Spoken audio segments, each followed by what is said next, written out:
Good morning, students of class 8. Today we will cover the next topic of this chapter, chapter 7, manufacturing industries. Now, first topic is industrial system. The industrial system makes the industries functional. The system consists of inputs, outputs and processes. मतलब जो industrial system होता है वो industries को function करने में क्या करता है, हेल्प करता है. वो कौन सी चीज़ों से मिलकर बना होता है, कंसिस्ट होता है. उसमें कौन कौन सी चीज़ें होती हैं, पहला इनपुट, फिर आउटपुट और फिर process. Okay. Inputs consist of raw materials, labour, power, machinery, transport and any other material and services required for manufacturing activity. और इनपुट में क्या क्या चीज़ें आती हैं, हमारा रॉ मटेरियल आता है, लेबर आता है, पावर आता है, मशीनरी आती है, ट्रांसपोर्ट आता है एंड जो भी अदर मटेरियल्स हैं जो कि रिक्वायर है किसी भी गुड को बनाने के लिए, किसी भी गुड्स की मैन्युफैक्चरिंग करने के लिए. Okay. Output are the finished product that are sold in the market and which earn income for the industry. और आउटपुट वो होते हैं जो कि क्या होते हैं, फिनिश्ड प्रोडक्ट होते हैं, बने हुए प्रोडक्ट होते हैं जो मार्केट में सोल्ड करने, बेचने के लिए एकदम रेडी होते हैं, जिनसे इंडस्ट्रीज़ को मनी मतलब उनकी इनकम होती है. Processes include the intermediary activities required to convert the raw materials into finished product. मतलब जो प्रोसेस होता है वो रॉ मटेरियल को फिनिश्ड गुड बनाने में, फिनिश्ड प्रोडक्ट बनाने के लिए एक की गई एक प्रक्रिया होती है, या उसके तरीके से एक रॉ मटेरियल को एक फिनिश गुड में कन्वर्ट किया जाता है. This is done with the help of suitable technology. और ये किसकी हेल्प से किया जाता है, एक सुटेबल टेक्नोलॉजी जो किसी भी गुड, अच्छे गुड को बनाने के लिए सुटेबल होती है. For example, in a steel plant the input are raw material like iron, ore, manganese and coal. The process include smelting, refining and rolling and the output is steel. मतलब जो आप एक स्टील प्लांट में आपका example लिखा है कि कैसे इनपुट आउटपुट प्रोसेस करके क्या बनाते हैं, एक फिनिश्ड प्रोडक्ट बनाते हैं जो हमारी इंडस्ट्रियल सिस्टम का फंक्शन होता है पूरा. इन अ स्टील प्लांट मतलब स्टील प्लांट में क्या होता है, इनपुट क्या होता है, जो हमारा रॉ मटेरियल्स है, कच्चा माल है जो हमारा, वो सारा इनपुट होता है. जैसे कि आयरन ओर लिखा है, मतलब लॉ आयस हो गए, मैग्नीज हो गया, कोल हो गया, ये सारे हमारे रॉ मटेरियल्स हैं. The process include smelting, referring and rolling. मतलब इसका जो प्रोसेस होता है उसको क्या करना, सबसे पहले उसको क्या करना होता है, उसको गलाना होता है, लोहे को गलाते हैं, फिर उसके बाद में छानते, रेफरिंग करते हैं उसकी, और इसके बाद में रोलिंग करते हैं उसकी. ठीक है. उसके बाद आउटपुट क्या हमें मिलता है, उसका आउटपुट हमें मिलता है स्टील. ठीक है. दैट मीन्स हम raw material as a input use करते हैं, फिर प्रोसेसिंग जो भी चीज़ें उसको बनाने में हम कन्वर्ट करते हैं, जो कि फिनिश गुड बनाने में हम कन्वर्ट करते हैं, और उसके बाद हमें कुछ आउटपुट मिलता है. ओके. यही इंडस्ट्रियल सिस्टम का पूरा प्रोसेस है जो इन तीन चीज़ों पे बेस्ड है. ओके. नेक्स्ट है हमारा topic industrial regions. Due to varying factors industries are unevenly distributed in different continents. मतलब डिफरेंट फैक्टर्स की वजह से इंडस्ट्रीज़ को डिफरेंट कॉन्टिनेंट में लगाया गया है, या कह सकते हैं वितरित किया गया है. डिफरेंट कॉन्टिनेंट्स में उनको सेटअप दिया गया है. However, wherever industries are located, they tend to concentrate in a few pockets to take advantage of certain favorable factors. और मतलब जहाँ कहीं भी इंडस्ट्रीज़ को सेटअप दिया जाता है वहाँ पे उनके फ़ायदे के अनुसार जो भी फैक्टर्स होते हैं उनको ध्यान में रखते हुए वहाँ उसको सेट किया जाता है. A region with a high concentration of industries is called industrial region. और जहाँ पर उद्योगों की बहुत ज़्यादा उनके फैक्टर जो भी उनके लिए ज़रूरी होते हैं वो सारे जहाँ पे मिलते हैं उनको क्या बोला जाता है, इंडस्ट्रियल रीजन बोला जाता है. इंडस्ट्रियल क्षेत्र हो जाते हैं वो. मतलब जो एक इंडस्ट्री में सामान बनता है, औद्योगिक क्षेत्र जो होता है वो दूसरे औद्योगिक क्षेत्र की चीज़ों का यूज़ करता है, उनके प्रोडक्ट्स को यूज़ करता है। और जो उसके इंडस्ट्रियल रीजन के जो भी आसपास लोग बसे, मतलब जो लेबर्स बसे हुए होते हैं, उनको भी वो इंडस्ट्रियल वर्किंग में यूज़ करता है। Other facilities like transport, bank, power and water supply all also shared is an industrial region. और जो हमारा इंडस्ट्रियल रीजन होता है उसमें क्या होता है, transport, bank, power and water, इन सब चीज़ें, जो ये सारी चीज़ें होती हैं जो हमारे एक इंडस्ट्रियल सेटअप के लिए इम्पॉर्टेंट होती हैं, उनको भी शेयर किया जाता है आपस में। ठीक है, there are 4 major industrial regions of the world. हमारे पूरे वर्ल्ड में 4 मतलब मेजर रीजन्स हैं जो कि इंडस्ट्रियल हैं। फर्स्ट है eastern north America, the great lake. Second Guntur. ठीक है, ये जो भी सारे 8 रीजन्स अभी हमने पढ़े हैं वो सारे हमारे इंडिया के इंडस्ट्रियल रीजन्स हैं। उससे पहले हमने 4 जो पढ़े थे ये हमारे कहाँ के हैं, ये पूरे वर्ल्ड में हमारे 4 हैं, और ये इंडिया में 8 रीजन्स हैं। फिर है नेक्स्ट टॉपिक हमारा इंडस्ट्रियल डिजास्टर। ठीक है, तो इंडस्ट्रियल डिजास्टर का मतलब क्या होता है, ऐसे कारण जिसकी वजह से लोग मर जाते हैं, या फिर कुछ नुकसान होता है, फैक्ट्रीज़ में आग लग जाती है, या फिर माल ख़राब हो जाता है उनका। तो ये सब कौन कौन सी चीज़ें होती हैं, ये सारी चीज़ें डिज़ास्टर के अंदर आती हैं। ओके, तो हम स्टार्ट करते हैं। What is industrial disaster?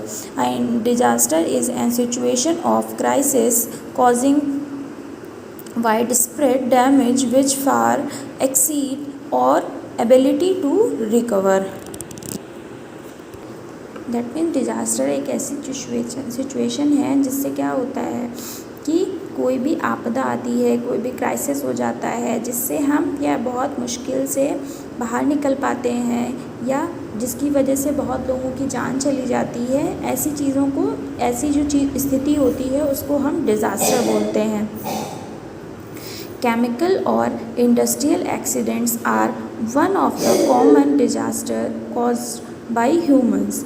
Chemical और इंडस्ट्रियल एक्सीडेंट जो भी होते हैं वो सबसे मेन डिज़ास्टर का कॉज हैं। जैसे कि केमिकल की वजह से गैसेस लीक होने से लोगों पे इफ़ेक्ट पड़ता है।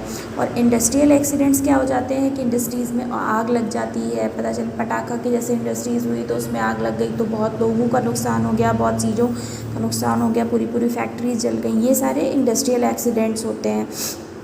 या मशीन के ख़राब होने से किसी का हाथ या पैर, किसी इंसान का, वहाँ के जो वर्कर होते हैं, ये सब चीज़ें इंडस्ट्रियल एक्सीडेंट्स में आती हैं। इंडस्ट्रियल एक्सीडेंट और disaster can cause injuries, fatalities, damage और to property and loss to production time. ठीक है, इंडस्ट्रियल एक्सीडेंट जो भी होते हैं और डिज़ास्टर जो भी हैं वो क्या करते, कैन कॉज इंजरीज, जो ये कारण हैं, इनकी वजह से क्या होता है, इनसे चोट लग सकती है लोगों को, फैटलिस मतलब उनकी मृत्यु हो सकती है, डैमेज टू प्रॉपर्टी मतलब जो भी हमारी प्रॉपर्टी है वो उसका भी नुकसान हो सकता है, लूज़ ऑफ प्रोडक्शन टाइम, और जो हमारा प्रोडक्शन टाइम होता है उसका भी नुकसान होता है। The main cause of disasters in industries is employment of uneducated. सबसे मेन कॉज हमारा क्या है कि हम ऐसे इंसान को एम्प्लॉयमेंट देते हैं इंडस्ट्रीज़ में जो कि अनएडुकेटेड होते हैं, पढ़े लिखे नहीं होते, उनको मशीनों के बारे में, इन सारी चीज़ों के बारे में पूरी तरीके से जानकारी नहीं होती। और अगला कारण देखते हैं क्या है, illiterate people who sometimes results in huge loss of money and lives। और जो भी illiterate होते हैं, मतलब बिना पढ़े लिखे लोग होते हैं, उनकी वजह से क्या होता है, कई बार बहुत ज़्यादा पैसे का और बहुत ज़्यादा नुकसान उठाना पड़ता है, बहुत ज़्यादा ज़िंदगियाँ उनकी मतलब से चली जाती, उनकी वजह से बहुत सारे लोग मर जाते हैं जो कि पढ़े लिखे नहीं होते, उनको चीज़ों के बारे में जानकारी नहीं होती है।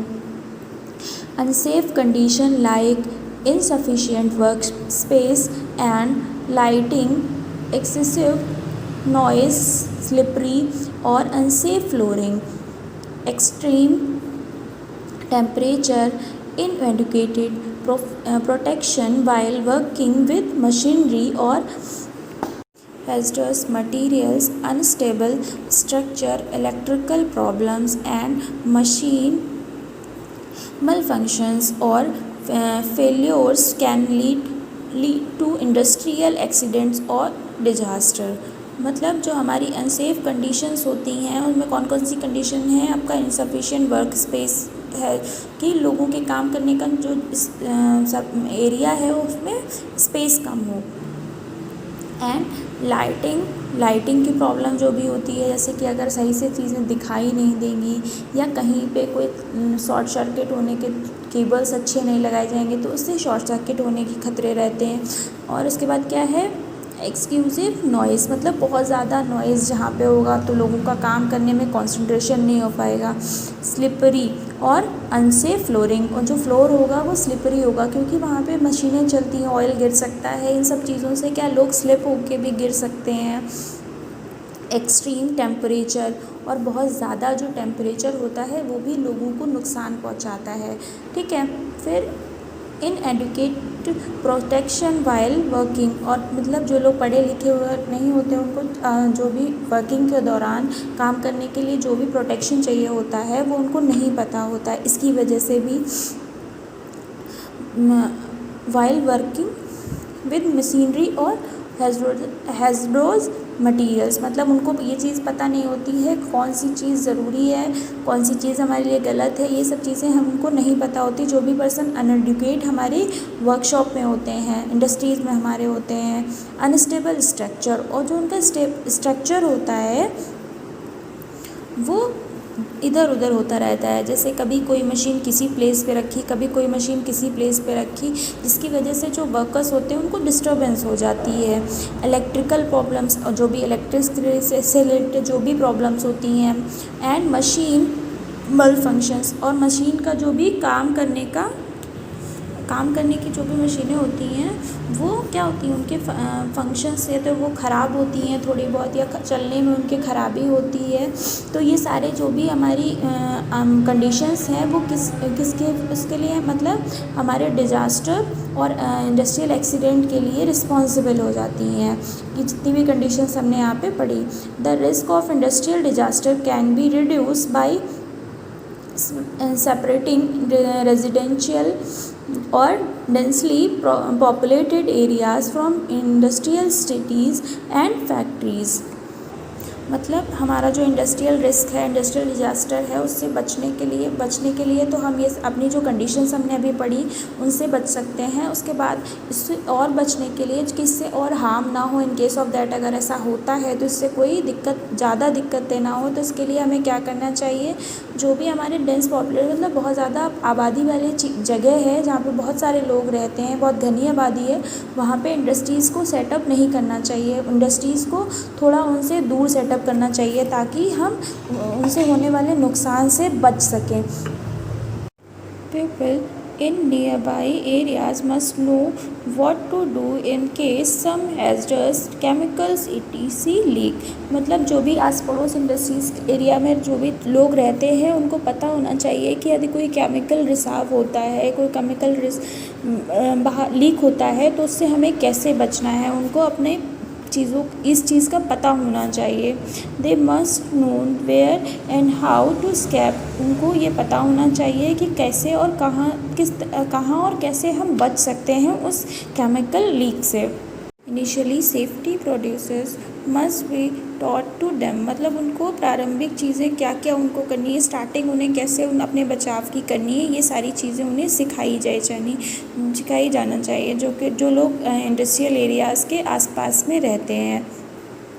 इन such areas fire warning and fire fighting system must be fitted and maintained, और जो ऐसे एरियाज़ होते हैं उनके आसपास क्या होना चाहिए कि अग्नि चेतावनी, जो भी फायर वार्मिंग की मशीन होती है या फिर फायर फाइटिंग की जो भी मशीन होती है वो एकदम फिट होनी चाहिए और मेंटेन होनी चाहिए। इन केस ऑफ दैट अगर एकदम से ज़रूरत पड़ जाती है तो मशीन तुरंत उसको यूज़ किया जा सके।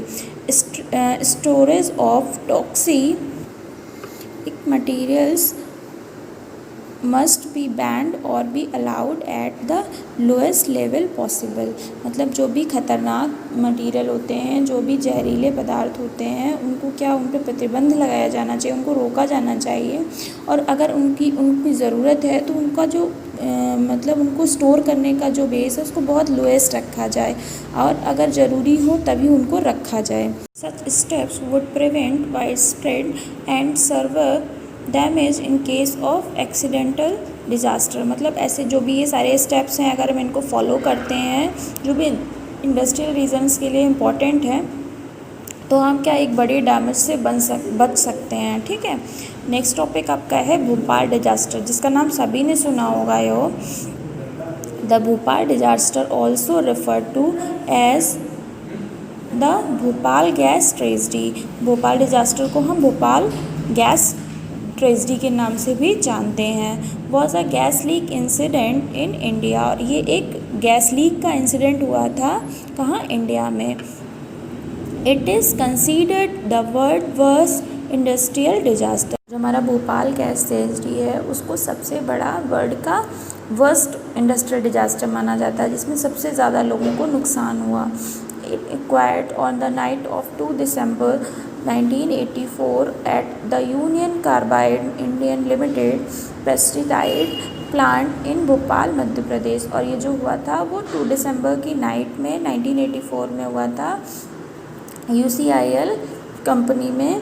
ठीक है, जो कि मध्य प्रदेश के भोपाल शहर में। Over 5 lakh people were expose to methyl isocyanide gas and other chemicals to the toxic substance made its way into and around the slums and residential areas located near the plant। और इससे क्या हुआ था, 5 लाख से ज़्यादा लोगों जो है मिथेल आइसोसाइनाइड गैस के लीकेज से और अदर केमिकल्स जो भी उनके साथ में लीक हुए थे उनसे परेशान हुए थे, या मतलब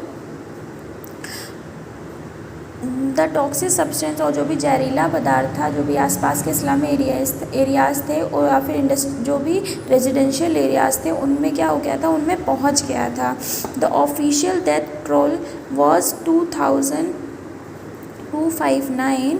मतलब जो ऑफिशियल डेथ पता चली थी वो हुई थी हमारी 2259।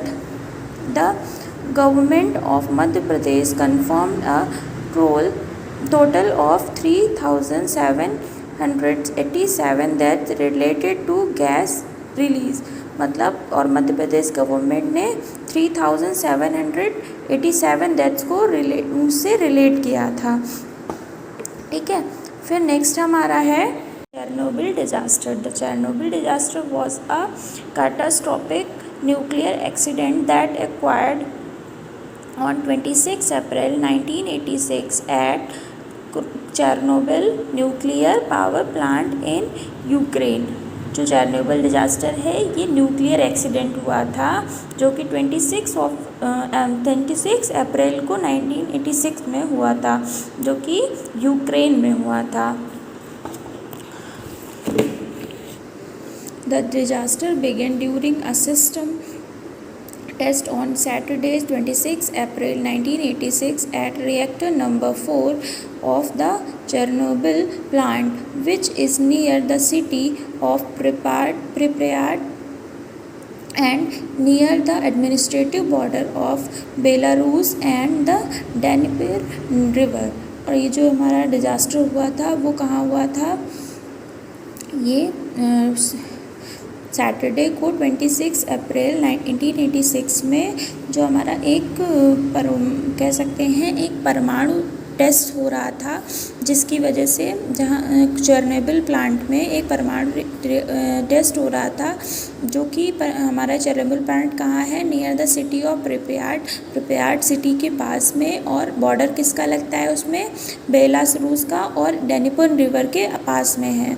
There was a sudden and unexpected power surge and when an emergency shutdown was attempted, an immensely huge rise in power output acquired, which damaged a reactor vessel, causing a series of stem exploding।